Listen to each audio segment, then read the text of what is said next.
Bonjour à tous. Bonjour à toutes.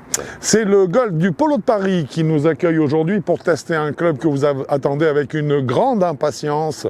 Un club conçu en France, monté en France. Je parle du nouveau driver De chez Inesis, le driver 900. 900. Alors un head cover tout propre. Alors là, il a jamais servi. qui s'enlève facilement. Un club qui se caractérise donc par deux masses Une en tungstène, une en aluminium. interchangeables, Exactement. qui a un loft unique de 10 degrés. Voilà. Et que nous allons tester avec un shaft qui est le shaft usine, c'est le shaft magasin qui est livré avec, qui est donc un... Mamiya de chez... C'est LinkU de LinkU. chez UST Mamiya, ce qui nous convient parfaitement. Nous allons procéder au test, on va essayer les différentes configurations de changement de poids en fait, Voilà. en partie avant, partie arrière. Et dans quelques instants, on vous dit tout ce que nous pensons de ce nouveau driver Inesis 900 qui est donc destiné aux joueurs aux index inférieurs à 15. A tout de suite. À tout de suite.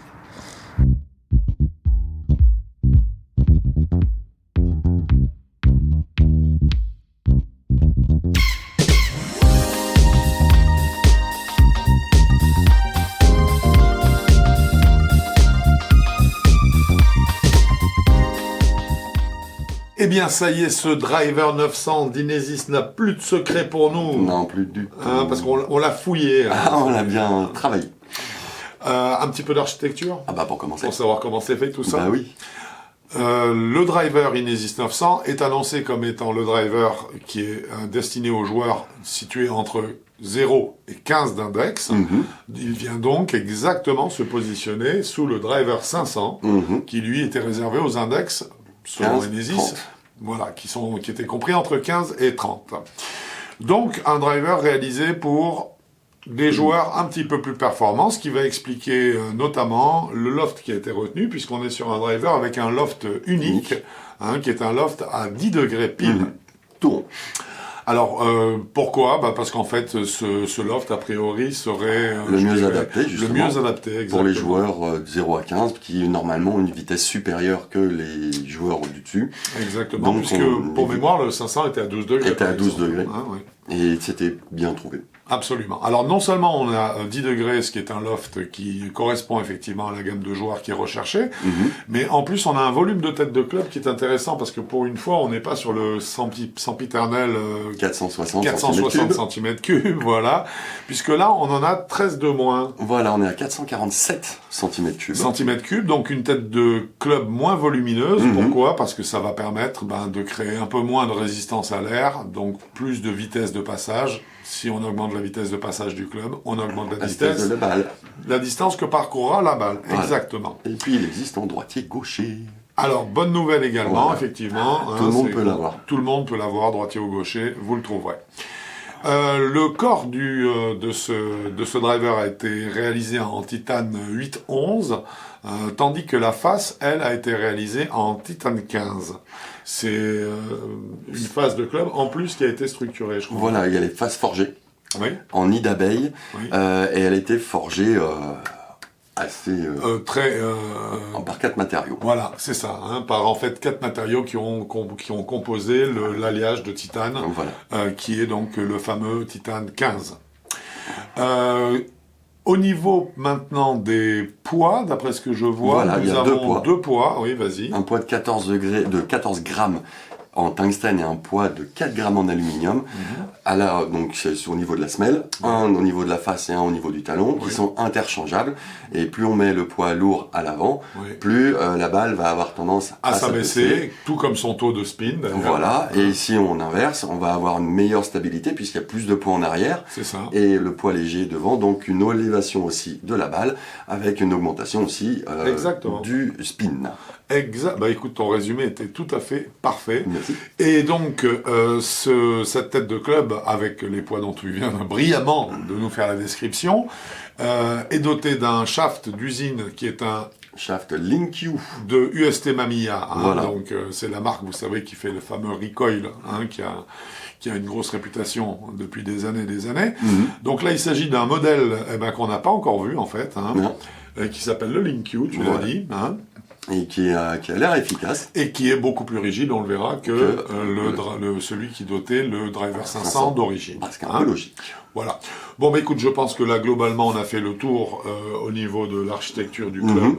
Ça, c'est bien, il n'y a pas trop de technologie, ça va Non, vite. alors, c'est simplifié, c'est ce qu'ils veulent. C'est simplifié, voilà. On fait mieux. C'est ce qu'on aime aussi, c'est-à-dire qu'il n'y a pas de technologie embarquée en dehors des poids amovibles, mais qui se font dans le sens du milieu du club. Exact, voilà. Donc, en fait, il n'y a pas d'interférence sur la latéralisation du cou, puisqu'en fait, on a une masse qui est parfaitement centrée, donc il ne va favoriser ni une fermeture excessive, ni une ouverture quelconque de la face de club, voilà. Exactement. Donc, en fait, on est sur un vraiment, je dirais... Un club très standard, bien pensé, bien en tout pensé. Cas, pour ce type de joueur.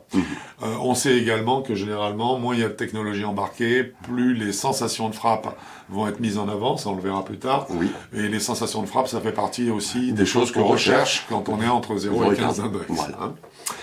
Voilà, c'est parfait pour ce qui concerne l'architecture. Nous allons maintenant nous attaquer à la notation à proprement parler, en commençant bien sûr par les qualités des matériaux. Et personnellement, je n'ai absolument rien à lui reprocher. Je trouve que tout est vachement bien posé. Comme tu l'as dit, les poids sont centrés parfaitement. Oui, donc là, il n'y a aucun litige. Le club est bien fini. Il n'y a rien qui dépasse. Il n'y a rien qui gratte. Donc moi j'ai rien à lui reprocher à part si bravo. Et puis oui, en plus ça n'a rien à voir puisque ça il y a pas de notation là-dessus, mais en plus il est beau parce qu'il est une forme très classique, noir brillant, il est vraiment voilà, il aveugle pas non plus. Non, ça fait arme de guerre, il est très beau. Oui, c'est vrai. Très bien. Donc au niveau de la qualité des matériaux, aucun doute, ce driver Inesis 900 a pris les 2 points. 2 points. Nous abordons maintenant les qualités statiques de ce driver. Est-ce qu'il repose bien et où est-ce qu'il propose d'installer la balle dans le stance? C'est un petit peu ce que je voulais dire. Voilà, c'est ça. Et toi, qu'est-ce que t'en dis? Que des biens aussi. Là, c'est bon, il se pose devant, donc sur le pied, plus sur le pied avant, au niveau de la balle. Et puis, là encore, c'est le principal truc qu'on regarde. On baisse, on remonte le shaft. Est-ce que la face de club s'ouvre ou se ferme? La réponse est non. Donc il est parfaitement conçu au niveau de la statique. Absolument. Alors oui, absolument. Et ce qui est important également, c'est que là on a une petite modification, notamment par rapport au 500, outre le fait que par exemple l'offset est nettement disparu sur le 900.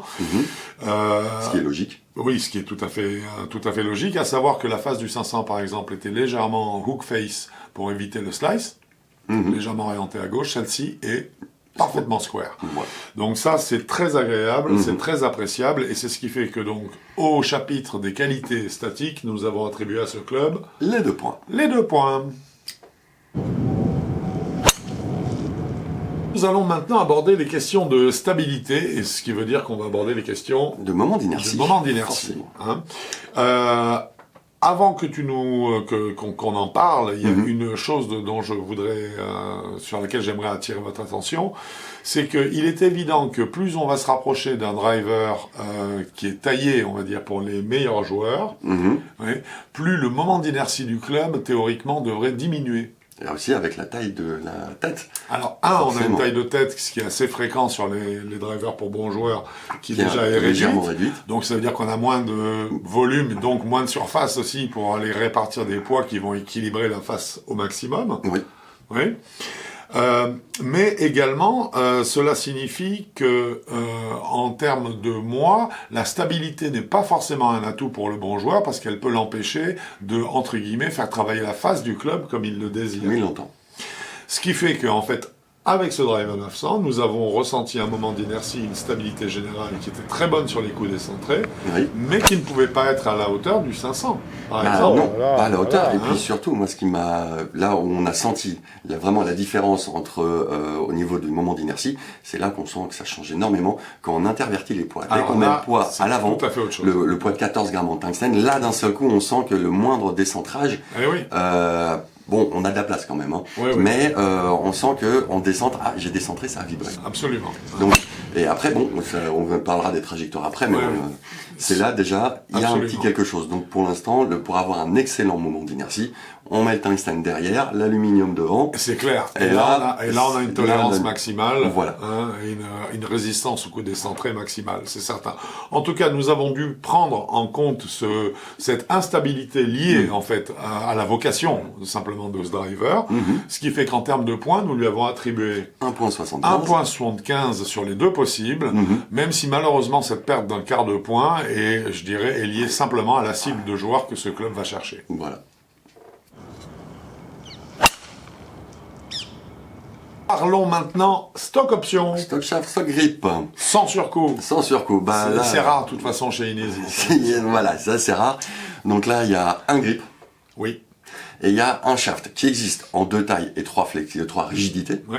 Mais ça reste un seul shaft. Même si, alors par contre, c'est Link-U. Oui. Il est au petit oignon celui-là. Alors, on peut en parler maintenant, parce qu'on parle justement des shafts. Ça, par contre, ça a été une grosse... c'est surprise. Une grosse révélation, parce que ce modèle-là, on le connaissait pas. Hein. Non. Et franchement, en termes de performance... Oui. Enfin, en termes de performance, quand même, c'est assez étonnant. Alors, c'est un shaft qui a... Je dirais une résonance un peu sèche, parce qu'il est sportif, il est nerveux. Mais par contre, en termes de performance, le résultat, là, c'est... Le résultat, voilà. Et pourtant, c'est pas un shaft ultra léger pour être ultra facile. Il est très très bien dans sa gamme. Hein. C'est un shaft qui tourne aux alentours de 60-65 grammes. 67, je crois. 67, je crois, et 66. Voilà, donc on est dans ces eaux-là. Poids standard. Le club le shaft a de super réactions. Ah oui, ça c'est impressionnant. Ce shaft est excellent. Voilà, et on en reparlera plus dans le détail, bien sûr, au niveau des trajectoires de balles. Hein. Toujours est-il donc là, en tout cas, ce shaft a beau être très très bon, il n'y a qu'un shaft. Alors, nous avons bien sûr appliqué notre barème d'une façon bête et méchante, hein, je veux dire, on l'a appliqué, ce qui fait qu'on peut le dire tout de suite. Nous avons attribué 0,75 points sur les deux possibles. Voilà, 0,75 points sur les deux possibles. Donc là, c'est une grosse perte de points pour ce driver 900.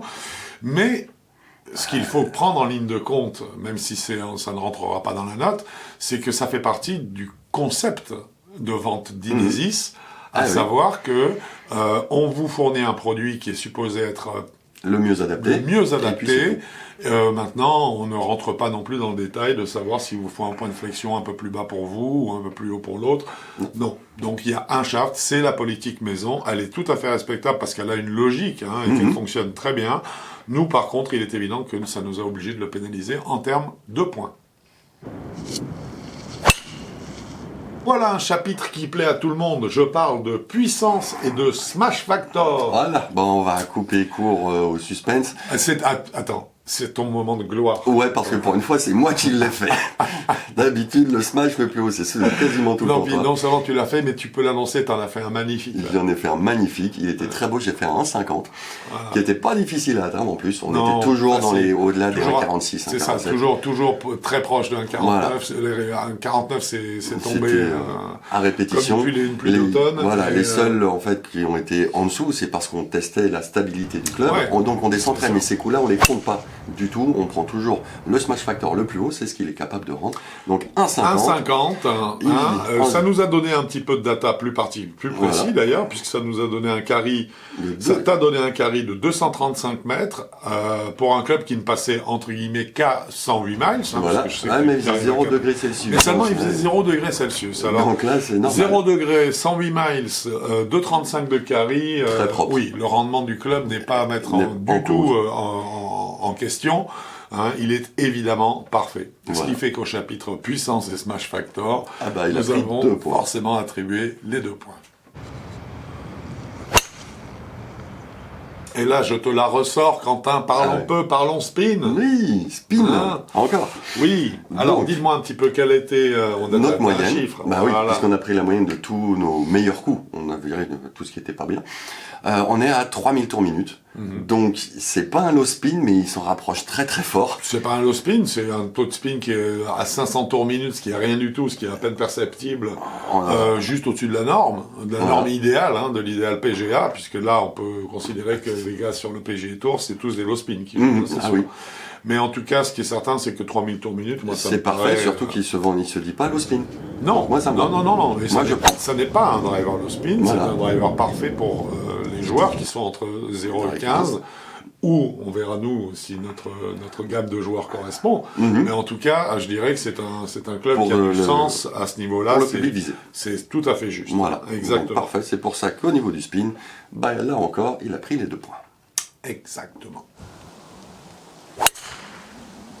Nous abordons maintenant la question des trajectoires de balles. Oui, alors on va commencer par le data comme d'habitude. Oui. L'angle de décollage est de 13 degrés en moyenne.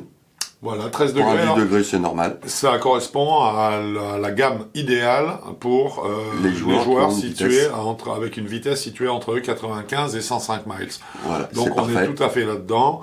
Ça c'est notre tableau à nous en plus. Oui, absolument. Donc ça veut dire que ce club est parfaitement à sa place dans les 0,15 qui sont des joueurs qui développent généralement ce genre de vitesse, 95 miles et plus. Voilà. Ensuite, Apex, oui. 29 mètres. Parfait. Voilà. Donc rien à dire. Et puis maintenant, qualité des trajectoires, rien à dire, elles sont magnifiques. Magnifiques. C'est là encore, ils sont tombés sur public, les trajectoires, les balles fusent, elles avancent, on peut faire les effets qu'on veut. Ouais. Et puis là, Link-Q, bravo. Et Link-Q, là, le shaft est un petit bijou. Ah oui, vraiment. Vraiment très polyvalent en plus. Moi, oui. Et puis un peu sec, peut-être. Peut-être un peu, mais qui s'adapte aussi aux vitesses, qui s'adapte aux formes de swing, il s'adapte dans tous les très très bien. Donc moi j'ai adoré ce Link-Q. La tête de club s'adapte très très bien. Les trajectoires sont magnifiques. Et on peut les travailler. Il n'y a quasiment aucune compensation pour éviter des effets malheureux. Oui, très malheureux. Donc voilà. Mais donc pour moi là-dessus, trajectoire splendide. Eh bien écoute, je partage totalement ton point de vue. Ça tombe bien, non? Bah oui. Je suis absolument d'accord. J'ai trouvé vraiment les trajectoires de balles magnifiques. En plus, il y a vraiment une sensibilité au changement de poids. Qui est là. Mais le manche s'y adapte parfaitement. Et on voit vraiment les évolutions de trajectoires de balles qui sont juste liées à la répartition des masses. C'est très intéressant, c'est très agréable. Ça, c'est très réussi. C'est très réussi. C'est très réussi. Donc, au niveau des trajectoires, là, il n'y a aucun doute. Sur les 2 points possibles, nous lui avons attribué les 2 points. Eh oui. Nous parlons maintenant du feedback, du retour de sensation à l'impact. Retour d'information. Pardon, d'information à l'impact. Là encore, ils sont tombés en plein dedans. Bravo pour ce driver, parce que là, on sent à la perfection, au millimètre près presque, exactement où on la tape. En plus, c'est super agréable, le son est bon, c'est propre, c'est un très très bon driver qui rend un feedback fantastique. Moi, je pense simplement qu'ils ne se sont pas trompés au début, parce que moi je pense que le feedback là, qui est formidable, ça vient qui du permet titane. d'identifier, ça vient exactement de l'architecture du club. Voilà. On prend un club, on en fait un assemblage creux simplement de titane avec aucun mécanisme en dehors d'un ajout de poids qui fait que la masse va se promener plutôt de l'avant, c'est-à-dire de la face de club, ou bien à la pointe arrière de la tête de club. En dehors de ça, on a quoi? On n'a pas de compensation. Non. Donc on a une identification parfaite de l'endroit où c'est percuté, et en plus avec du titane. Donc je dirais, la conception à l'architecture du club fait que, en toute logique, le feedback était à la hauteur. Voilà. Et donc sur 2 points, il prend forcément 2 points, parce que c'est bien vu et c'est bien réalisé. Vient maintenant la question qui nous intéresse le plus, soyons clairs, soyons honnêtes. Ce sont les sensations que nous avons eues quand nous avons testé ce driver 900 d'Inesis. Ouvre le bal, mon cher. Soyons flous. Soyons flous, ouvre le bal. Moi, j'ai adoré ce club. Il est fantastique. On sait où il est, on sait comment il est très très bien. Si le jour où on testait ce club, vous avez entendu des cris sur le parcours, c'était moi. C'était lui. Youpi. Non, voilà, j'ai vraiment pris beaucoup de plaisir à jouer. Il est parfaitement pour public visé. Il a vraiment tout est mis dedans. Il est bien. Moi, là-dedans, prenez tous les compliments et vous les mettez dedans. Il y en a qu'un seul petit point négatif que je trouve, c'est vraiment, je pense que le poids de 14 grammes quand il est à l'avant, il est trop lourd. Peut-être. Et peut-être un peu trop lourd ou un peu moins, pas assez, un peu trop en avant. Ou un peu trop en avant. Voilà, ou un peu trop en avant parce que là on sent d'un seul coup que là le driver devient plus touchy. Voilà, on garde les bonnes sensations. C'est-à-dire qu'en fait, non, il devient plus délicat. Là, je te rejoins. Là. Il devient plus délicat. C'est-à-dire qu'en fait, il pardonne moins. Ah oui, il pardonne beaucoup moins. D'un seul pas coup. qu'il fasse de faute de swing, sinon ça. Et puis surtout, pas de faute à l'impact. Ouais, non, c'est ça. Il faut la centrer, il faut la prendre très bien. Mais quelque part, est-ce que c'est pas logique? Bah, pour le public, oui. Et oui, parce que celui qui va le mettre devant, le 14 grammes, plus près de la face de club, c'est celui qui justement veut des trajectoires différentes. Et celui-là, il est supposé être. Il est supposé. Mais j'avoue que le jour où il n'est pas très en forme, il est là, d'un seul coup. Là, il faudra vite qu'il prenne la clé spécifique. C'est une clé spécifique qui vous est fournie avec le driver, de façon à intervertir les masses et remettre le 14 grammes à l'arrière. À l'arrière pour avoir plus de facilité, plus d'aisance et surtout de tolérance. Et de tolérance, parce que même quand on le pose au sol, je trouve que c'est génial, c'est qu'il est rassurant.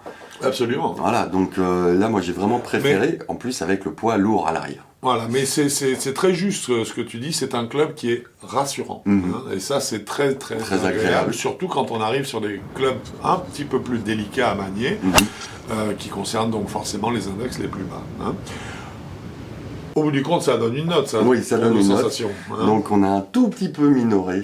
Au lieu de nous mettre 4, on lui a mis 3,75. 3,75 sur les 4. Voilà, c'est juste le côté pas touchy, le côté un peu plus délicat d'inversement des poids. Exactement. Et qui, par ailleurs, est efficace sur la trajectoire de balle, on le voit immédiatement, mais ça rend le club un petit peu plus âpre, un peu plus délicat, donc un petit quart de point au moins. Tout ça, ça nous donne une note, mon cher Quentin. Ça nous donne une note totale de 18,25. Voilà, c'est ce que je voulais entendre, et ça m'étonne pas, parce que ce driver le mérite largement. C'est un driver vraiment très rassurant. C'est le driver dont on ne doute pas. C'est le driver où on se dit pas, oh, le club a fait que ma balle. Non. Si la balle est partie là où il fallait pas, c'est que malheureusement vous n'avez pas fait le bon geste. Non. La gamme de joueurs, donc il est annoncé à 0,15, qu'est-ce qu'on en dit là? Alors que nous on marche par catégorie de 9, de 9 en 9, donc on a dit 0,18. Mais en fait, et je pense au bout d'une certaine réflexion, c'est ce qu'on s'est dit. On s'est dit que ce driver était tellement agréable, tolérant et facile à jouer. Je veux dire, surtout si on garde le 14 grammes, le poids de 14 grammes en arrière, comme il est fait d'origine. C'est qu'il y en a d'autres, même au-dessus de 18, je pense qu'ils peuvent le tester, surtout s'ils sont en pleine progression. Moi aussi, je pense. En pleine progression, des joueurs qui ont commencé le golf il y a 2 ans et puis qui se disent, là, je laisse mon driver de début. Je voudrais un, je commence à être à 25. Et dans ce cas, on pourrait commencer à justement dire, pourquoi ne pas l'essayer? Et dans ce cas-là, il peut avoir une grande valeur pédagogique. Et non seulement pédagogique, mais surtout, il le garde pendant un bon moment. Là, il ne va pas rechanger une fois qu'il est aux environs 12. Tout à fait d'accord. Donc 0,18 pour nous, c'est effectivement vraiment la gamme de joueurs à laquelle il s'adresse. Voilà. Donc on est vraiment pas loin des 0,15 que recherchait en fait Inesis. Le dernier élément qu'on doit bien sûr vous donner, qu'on va vous donner avec plaisir, c'est son prix. Alors il est évident ça c'est le tour de magie d'Inesis, il faut bien le dire, parce que c'est systématique et c'est surtout les produits, c'est vrai aussi. Ils sont balèzes. C'est que le tarif de ce driver est de 290 €. Oui. Voilà, moins de 300, boum. Ça, c'est plié. Donc 290 €, là par contre, il n'y a pas d'équivalent sur le marché. Non, ça y est pas. Pour un prix pareil, ça n'existe pas. Bien, écoute, mon cher Quentin, je pense que... on a dit tout ce qu'on avait à dire. Oui, c'était un test très riche, très intéressant, et qui nous a procuré... Oui, très attendu par vous, et qui nous a procuré de très bonnes sensations. C'était très agréable. On n'a pas eu à lutter, ce qui nous arrive parfois. Là, non, pas du tout. Là, tout était clair. C'était clair et franc. Voilà. Exactement. Très agréable. Mon cher Quentin... écoute, bientôt un 900 à la main sur le parcours, c'est ça? Ah, peut-être. Ça serait pas mal de faire ça. Rigoler, oui. À faire. Bon, sinon, pour l'instant, en tout cas, on est sûr de se retrouver sur... avigolf.com. Mais oui. Bon golf à vous. Au revoir.